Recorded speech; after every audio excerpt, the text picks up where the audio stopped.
What's up, guys? So as you can see, I've got a box here from Klock Werks. It was months ago that a friend of mine riding in the Ozarks sent me, I think, a link to Klock Werks' website that they had started making parts for the R18. I believe right now they make a couple of fenders and then a couple of windshields. And I had kind of been looking for a windshield for this. And I looked into a few options. The stock windscreen isn't too low for me necessarily. I don't really have a problem with it. But the way it's kind of built, you can see probably in here that it's so close to the fairing that you can't really wipe down in there, so it perpetually has watermarks all in it. So that, not a big fan of that. And I would prefer like a gray, black, whatever tinted windscreen.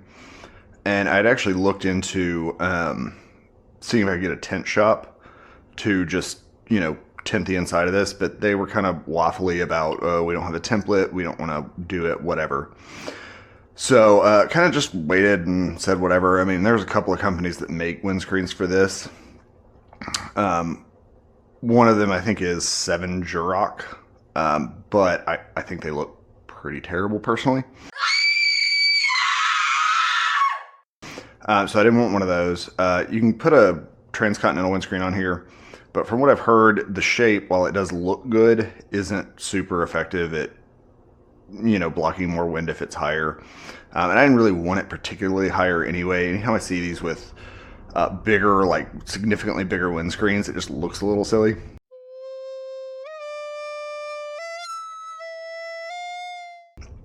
So when I saw what Klock Werks had started making, I was pretty happy, but it took months and months for them to get back in stock, I guess, after they originally made them. So I'm going to unbox this, and then we're going to swap it over and take a look at it. So it looked like when I went to buy this, they have 2 versions, I believe. They have a sort of like a just gray smoke version, and they have like a dark gray or something like that. I'll throw it up in the description. But basically, there's sort of a light tinted one and then a darker tinted one.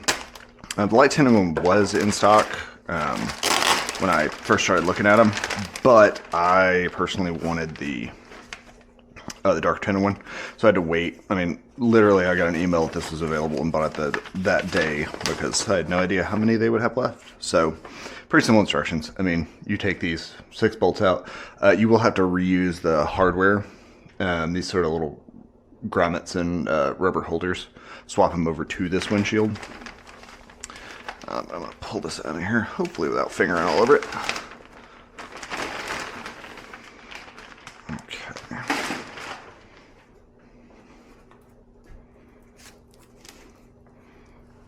So here it is. I'm going to measure because I was really curious. Like I say, I wasn't super concerned with getting more height necessarily. I just wanted the tinted windscreen. So if we look, I'm going to say in the middle, we're looking at probably 1 3/4 inches from the sort of bottom of the fairing to the windscreen itself. So there's really not much rise there. I mean, you can kind of see from the side, it's not a 10. So this one, the way this one's set up though, it's kind of got like you can tell it's got kind of like a lip up, whereas that one's basically perfectly round all the way around.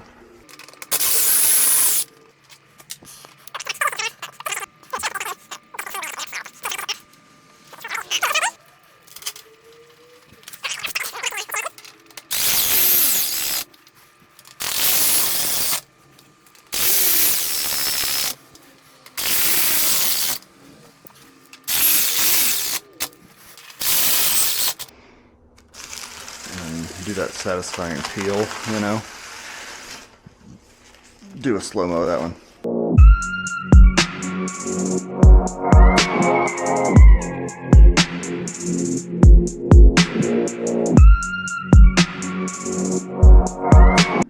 Now let me go ahead and measure that. So it was what? It was right around 1 3/4 inches, I believe. Definitely looks taller to me, and you can see it was that flare up. Yeah, I mean, we're at like 3 3/4, basically at the same measurement thereabouts. So definitely more windshield there. Let me hop on it. Obviously, everybody height and body composition and stuff's going to change that. Yeah, that's definitely higher. And heck, actually, with that bigger gap, I may actually be able to get clean in there anyway. But that was kind of the joke. Was part of the reason I wanted it tinted, was so that when it was water spotty, I wouldn't notice it from the outside. So, but anyway, that's it. That is the Klock Werks BMW R18 windshield right there. Looks good to me. You can see from the side how high it is, because I mean the stock one pretty much goes straight back right there. And this has that flare up and kicks out. So yeah, looks good. The next day. Alright, we are turning off of Hell, main 102, onto Highway 62. We don't get murdered by an RV here.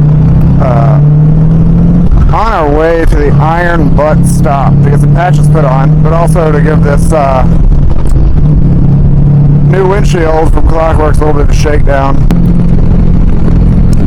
Yeah, now, I mean, you know, the more I ride this, which again, this is one time, I've got a tailwind, or actually, I guess, let me see, well, sort of probably coming out from the southwest up toward me, I believe, something like that. It's basically going south to north.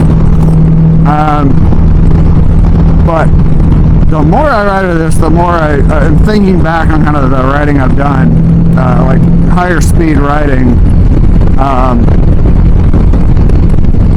I'm going to go on a limb and say, at least in a straight line, this thing is a pretty good, if you're looking for less turbulence, this thing does seem to, for me right now today, all the disclaimers, right?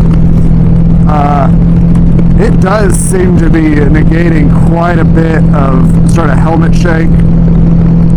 And with a 20-25 mile per hour wind, you know, I'm used to kind of having to, you know, fight it a little bit, left to right, front, back, whatever. But I definitely do feel like I'm a little bit more in a bubble. And let me see if I can reach up. Yeah, I mean, so I start feeling the wind about right there. So basically right at the top of probably where my helmet is, as far as I can see my hand. So that's kind of what you want, right? It's one of those sweet spots, is just like either right above or right at the top of the helmet. I don't prefer my windscreen to create too much of a bubble, you know, provide too much protection basically. I know it can be nice in the winter, but in the summer it's miserable if you can't get airflow through your helmet and through your vest or jacket or whatever. Let me scoot around this dude. And yeah, it's a nightmare if you can't get airflow. So I don't normally like to have zero wind, you know. So I was trying to see, yeah, I'm okay, my helmet vent's open. But I was trying to see, I mean, the air is not cool, but I was trying to see how much flow I could really feel through that top vent in my helmet. And it's kind of hard to tell. I'm not really sweating, and it's not really that cool of wind, so I may just not be noticing it. Adjust my helmet a bit here. See if I can. Yeah, oh yeah, okay, I do feel it coming through those two little holes in the top. Cool. No, I'm actually surprised. I mean, like I say, I wasn't really in this for extra wind protection. I was in it because I wanted a tinted screen. And, but I will say, I mean, it seems to be doing its job. I mean, it is, you know, for what? The transcontinental windscreen, the factory transcontinental windscreen is $450 as far as I've seen on like a, you know, any BMW parts supply website. And the Klock Werks is $300. So, you know, that's a significant amount of savings there. Again, shout out to Mike with riding in the Ozarks for actually cluing me into the fact that Klock Werks had started making R18 parts. Like I said, I believe they make fenders and windshields, I think is what I saw. As far as specific parts, they have some universal stuff, but yep. So this is their windshield in dark smoke, I think it is. If not, I'll put it up here. And I dig it. Like I say, for my height and my riding position and everything, it does seem to make a fairly significant difference in the amount of wind buffeting I'm getting. So, and I'm wearing a Shoei Neotech 2, just for reference. Shoei Neotech 2, 6'1", about 200 pounds. I swear to God, they made like 7 different seats for this bike. It's one of the comfort seats, so it's not the smooth seat. It's got the kind of ripples in it, so I don't know if that height would make any difference. But I mean, you can obviously see through the camera kind of where that's chin mounted right on my chin bar on my screen, so it's basically at mouth level, and that's kind of where the screen comes up to my face. So there you go. I dig it. Not a bad purchase. I have definitely made stupider purchases. And we have made it to the Iron Butt stop.